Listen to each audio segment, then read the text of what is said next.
1 Samuel chapter 22. David at the cave of Adullam. David departed from there and escaped to the cave of Adullam. And when his brothers and all his father's house heard it, they went down there to him. And everyone who was in distress, and everyone who was in debt, and everyone who was bitter in soul gathered to him. And he became commander over them. And there were with him about 400 men. And David went from there to Mizpeh of Moab. And he said to the king of Moab, "Please let my father and my mother stay with you, till I know what God will do for me." And he left them with the king of Moab, and they stayed with him all the time that David was in the stronghold. Then the prophet Gad said to David, "Do not remain in the stronghold. Depart and go into the land of Judah." So David departed and went into the forest of Hereth. Saul kills the priest at Nob. Now Saul heard that David was discovered and the men who were with him. Saul was sitting at Gibeah under the tamarisk tree on the height, with his spear in his hand, and all his servants were standing about him. And Saul said to his servants who stood about him, "Hear now, people of Benjamin, will the son of Jesse give every one of you fields and vineyards? Will he make you all commanders of thousands and commanders of hundreds, that all of you have conspired against me? No one discloses to me when my son makes a covenant with the son of Jesse. None of you is sorry for me or discloses to me that my son has stirred up my servant against me to lie in wait as at this day." Then answered Doeg the Edomite, who stood by the servants of Saul, "I saw the son of Jesse coming to Nob to Ahimelech the son of Ahitub, and he inquired of the Lord for him, and gave him provisions, and gave him the sword of Goliath the Philistine."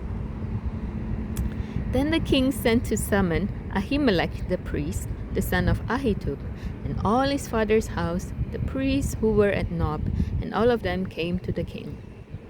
And Saul said, "Hear now, son of Ahitub." And he answered, "Here I am, my lord." And Saul said to him, "Why have you conspired against me, you and the son of Jesse, in that you have given him bread and the sword, and have inquired of God for him, so that he has risen against me to lie in wait as at this day?" Then Ahimelech answered the king, "And who among all your servants is so faithful as David, who is the king's son-in-law and captain over your bodyguard and honored in your house? Is today the first time that I have inquired of God for him?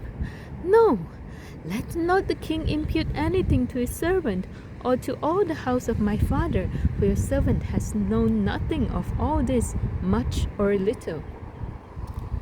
And the king said, "You shall surely die, Ahimelech, you and all your father's house." And the king said to the guard who stood upon him, "Turn and kill the priest of the Lord, because their hand also is with David, and they knew that he fled and did not disclose it to me." But the servants of the king would not put out their hand to strike the priest of the Lord. Then the king said to Doeg, "You turn and strike the priest." And Doeg the Edomite turned and struck down the priest, and he killed on that day 85 persons who wore the linen ephod. And Nob, the city of the priests, he put to the sword. Both man and woman, child and infant, ox, donkey and sheep he put to the sword. But one of the sons of Ahimelech, the son of Ahitub, named Abiathar, escaped and fled after David. And Abiathar told David that Saul had killed the priest of the Lord. And David said to Abiathar, "I knew on that day, when Doeg the Edomite was there, that he would surely tell Saul, 'I have occasioned the death of all the persons of your father's house. Stay with me, do not be afraid, for he who seeks my life seeks your life. With me you shall be in safe keeping." This was 1 Samuel 22.